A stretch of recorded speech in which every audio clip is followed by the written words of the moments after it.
دیکھیں اصل مسئلہ جوائنٹ فیملی کا یا سیپریٹ رہنے کا نہیں ہے، بلکہ اصل مسئلہ یہ ہے کہ نبی کریم صلی اللہ علیہ وسلم کا فرمان ذیشان ہے کہ کوئی اپنے مسلمان بھائی کی کوئی بھی چیز اس کی بغیر اجازت استعمال نہ کرے، چاہے ایک خلال ہی کیوں نہ ہو۔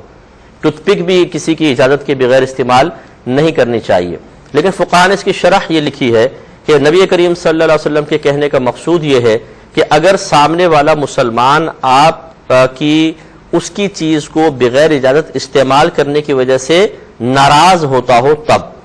خلاصے کلام پھر یہی ہوا، نتیجہ یہ نکلا کہ اگر آپ جوائنٹ فیملی میں ہیں تو سب سے پہلے غور کر لیں کہ آپ کس کی کون سی چیز استعمال کر رہے ہیں، اور کیا اس استعمال سے، اس کی بغیر اجازت استعمال سے وہ ناراض تو نہیں ہوگا جب اس کو اطلاع ملے گی۔ مثال کے طور پر آپ گھر میں رہتی ہیں، آپ گھس گئی بھابھی کے کمرے میں، دیکھا بھابھی نہیں، آپ نے خوب لپسٹک ہیں اور پاؤڈر جیسے عورتوں کی عادت ہوتی ہے، سینٹ لگا رہی ہیں پوری لگا کر، اب وہ بھابھی آئیں، بھابھی دیکھیں میں تیار ہو گئی، بھابھی نے کہا یہ کیا کیا تم نے، ساری میری سینٹ اور لپسٹک وغیرہ استعمال کر لی، اور آپ کے جوائنٹ فیملی سسٹم ہے جی، اس میں استعمال کر لیا کیا ہو گیا؟ یہ غلط طریقہ ہوتا ہے، کیونکہ استعمال کرنا بھی پھر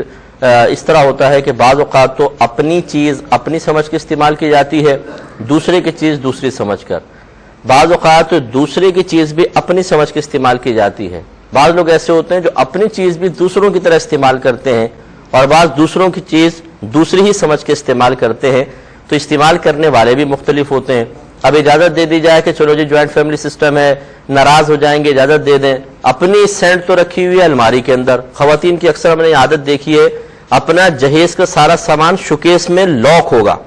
اور ادھر کا سسرال کا استعمال کر کے توڑتی رہیں گی، کپ توڑ دیں گی، پلیٹیں توڑ دیں گی۔ دھچکا ان کو اس وقت لگتا ہے جب اپنے جہیز کی پلیٹ ٹوٹ جائے تو بولتی ہیں اوئے ہوئے ہوئے سیٹ خراب ہو گیا میرا۔ تو یعنی ان کو دوسرے کی چیزیں استعمال کرنے دے، توڑتی رہیں، پھوڑتی رہیں اور درگزر ہوتا رہے، اپنی ٹوٹے تو کوئی درگزر نہیں۔ یہ مسئلہ ہوتا ہے کہ پھر دوسرا جب چیزیں استعمال کرتا ہے اور اس میں مطلب کوئی روک تھام نہ رکھی جائے، جیسے بڑے بھی ہوتے ہیں بعض گھروں کے، اگر کوئی کہتا ہے بھی میری چیز استعمال نہ کرو، وہ ڈانٹتے ہیں، بس تم بھی تو کرتی ہو کرنے دو۔ اب وہ استعمال کرنے والا غلط طریقے سے استعمال کرتا ہے، اس سے دلوں کے اندر کینے بیٹھتے ہیں، نفرتیں بیٹھتی ہیں۔ لہذا بہتر یہ ہے کہ جوائنٹ فیملی سسٹم میں بھی اپنی اپنی چیزیں استعمال کریں، اور اگر استعمال کسی سے اجازت لے کر کریں، وہ سامنے والا بیچارہ مروتاً اجازت دے رہا ہو کہ نہیں دیں گے تو ناراض ہو جائیں گے، گھر میں پھڈا ہوگا، تو پھر اس چیز کو ویسے ہی استعمال کریں جیسا اس کو استعمال کرنے کا حق ہے، بے دردی کے ساتھ استعمال نہ کریں کہ اپنی سینٹ